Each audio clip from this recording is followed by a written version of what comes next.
দোস্ত, ওই যে ওই মেয়েটা ওই জায়গায় প্রতিদিন দেখি বসে থাকে, ঘটনা কি? দোস্ত চল যাই শুনে বিষয়টা কি। চল চল চল আগে যাই দেখি আসো, আসি। আসো তো। সমস্যাটা কি?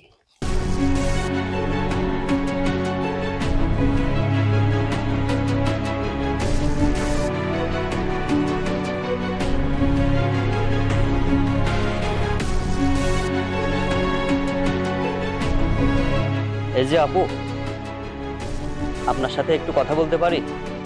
ইফ ইউ ডোন্ট মাইন্ড, যদি কিছু মনে না করে। জি বলুন। আমরা প্রতিদিন আপনাকে খেয়াল করি, আপনি একই সময়ে একা একা এখানে এসে বসে থাকেন, কাউকে আসতেও দেখি না। কারণটা কি একটু আমরা জানতে পারি? জানতে চান? হ্যাঁ। তাহলে আমার পাশে বসুন।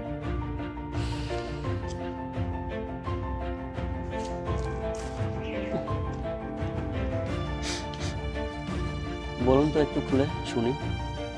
আসলে ভাইয়া, আপনারা হয়তো দূর থেকে আমাকে দেখেন, আমি প্রতিদিন একা একা এসে এই একটা নিরিবিলি জায়গায় একা একা বসে থাকি। আসলে কি জানেন, আমি একা একা বসে থাকি না। আমি তার সাথে কাটানো প্রত্যেকটা মুহূর্তের যেই মায়ায় স্মৃতিতে আবদ্ধ, তার সঙ্গে আমার যেই পিছুটান, আমার সাথে পথ চলা ছায়ার মতো চলে, সেই ছায়ার সাথে আমি প্রত্যেকটা সময় পার করি। সে নেই, তবে তার সাথে থাকা স্মৃতিগুলো ছায়ার মতো আমার পেছনে, আমার সঙ্গে সঙ্গে ধীর গতিতে চলতে থাকে। এই জায়গাটা শুধু একটা জায়গা না, আমার জীবনে কাটানো তার সাথে প্রত্যেকটা ভালোবাসার মুহূর্ত উপলব্ধি করা একটা জায়গা। দেখুন, চারিপাশে তার সাথে আমার কত রং বেরঙের আঁকানো স্মৃতি, অথচ স্মৃতির জায়গায় স্মৃতিগুলো রয়ে গেছে। নেই শুধু সে নেই বললে ভুল হবে। সে তার ইচ্ছে করে আমার থেকে চলে যায়নি, তাকে আমার কাছ থেকে কেড়ে নেওয়া হয়েছে। তবে আমি কখনো তাকে ভুলতে পারবো না। তার মায়া আমাকে এমন ভাবে আবদ্ধ করে ঘিরে রেখেছে, যে এই মায়ার টানে আমি এখানে প্রতিনিয়ত আসতে বাধ্য হই। আমি আসি না, তার মায়া আমাকে নিয়ে আসে। তার প্রত্যেকটা স্মৃতি আমাকে নিয়ে আসে। তার প্রতি যে আমার একটা নিরুদ্দেশ অপ্রকাশিত অনুভূতি, ভালোবাসার যে একটা টান, সেই অনুভূতিটা আমাকে নিয়ে আসে। আমি এখানে যতটুকু সময় বসে থাকি, কেমন যেন মনে হয় সে আমার পাশেই বসে থাকে। আমি যখন এখানে এসে হাঁটাহাঁটি করি, তখন কেমন যেন মনে হয় তার ছায়া আমার পিছু পিছু আসে, আমাকে দূর থেকে ডেকে বলে, মিমি, আমি তোমায় ভুলিনি, আমাকেও তুমি ভুলো না। শুধু এই একটা মায়া আর পিছু টানার জন্য আমি আজও তার হয়ে রয়ে গেছি। হয়তো কোনোদিন তাকে ভোলাটাও সম্ভব হবে না।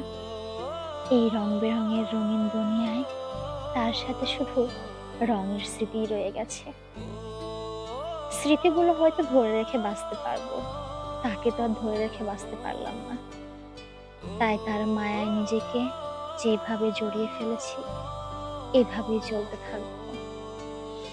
জীবনের তো অনেকটা সময় চলে গেছে, এতদিনেও যেহেতু তার মায়া কাটিয়ে উঠতে পারিনি, মনে হয় না আর কখনো পারবো।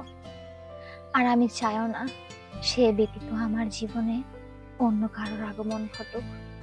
সে ছিল আমার অন্তরের একদম গভীর একটা জায়গা, যে জায়গাটা সে না থাকাতেও তার মায়া দিয়ে আবদ্ধ। আপনি বারবার শেষে করতেছেন, আসলে এই সেটাকে, আর সে সে নাকি হারিয়ে গেছে। কোথায় হারিয়ে গেছে একটু বুঝিয়ে বলবেন? সে সে আমার এক অপ্রকাশিত অনুভূতি, আমার ভালোবাসা, যার হৃদয়ে পুরো পৃথিবী ব্যতীত আমার জন্য ভালোবাসা ছিল। জানেন, সে এমন একটা মানুষ ছিল যে আমার জন্য পুরো পৃথিবীর কাছে পাগলামি করত। পাগলামি করতে করতে দুনিয়া থেকেই চলে গেল। একদিন ছোট্ট একটা কথাতে একটু ঝামেলা হয়, এই জায়গাটাতেই বসে আমি এখান থেকে উঠে গুটি গুটি পায়ে পথ চলতে থাকি। সে হয়তো ভেবেছিল আমার রাগ কমে গেলে আমি ফিরে আসব, কিন্তু সেদিন আমার রাগ কমেনি। আমি তাকে রেখে চলে যাই। কেন জানি এই ছোট্ট একটা বিষয়টা তার কাছে অনেক বড় একটা আঘাতে পরিণত হয়। সে আমাকে এতটাই ভালোবাসতো যে সামান্য একটা বিষয় তার কলিজায় গিয়ে লাগে। তার অনেক শখের একটা বাইক ছিল, যে বাইকে করে নিয়ে সে আমাকে প্রতিনিয়ত দূর দূরান্তে ছুটে বেড়াতো। সে আমাকে নিয়ে ঘুরতে ভালোবাসতো। সেদিন আমাদের ঘুরতে যাওয়ার কথা ছিল, কিন্তু সেদিন আর যাওয়াটা হয়নি। আমার যাওয়াটা হয়নি, সে চলে গিয়েছে। দুরন্ত বেগে বাইক চালাতে গিয়ে রোড অ্যাক্সিডেন্টে। কিছু সময় পরেই আমার কাছে ফোন আসে, সেই মানুষটা দুনিয়া থেকে চলে গেছে। তখন আমার মুখে কোনো কথা ছিল না।